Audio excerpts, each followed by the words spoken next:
वही 25 से 29 मई के दरमियान इस्लामाबाद मार्च की कॉल मिलेगी। साबिक वज़ीर आज़म ने मुल्तान जलसे में खिलाड़ियों को बता दिया।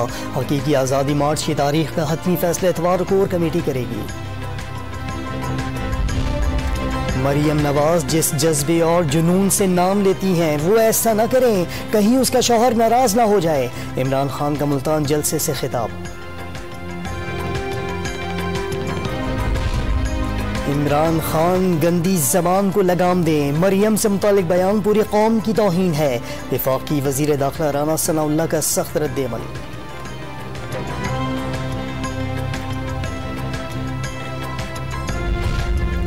साबिक सदर आसिफ जरदारी और मौलाना फजलुर रहमान की मुलाकात, मौजूदा सियासी सूरत हाल पर तबादले ख्याल।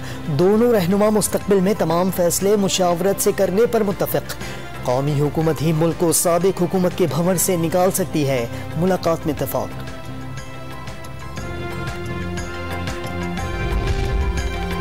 पाकिस्तान एडमिनिस्ट्रेटिव सर्विस के ग्रेड 21 के 18 अफसरों को ग्रेड 22 में तरक्की दे दी गई। पुलिस सर्विस के 7 और सेक्रेटेरिएट ग्रुप के 5 अफसरान की भी ग्रेड 22 में तरक्की।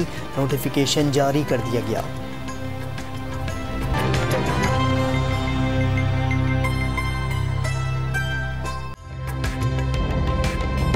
ताज़ा तरीन वीडियोस के लिए हमारा YouTube चैनल सब्सक्राइब करके बेल आइकन प्रेस करिए ताकि आपको मिले हर अपडेट सबसे पहले।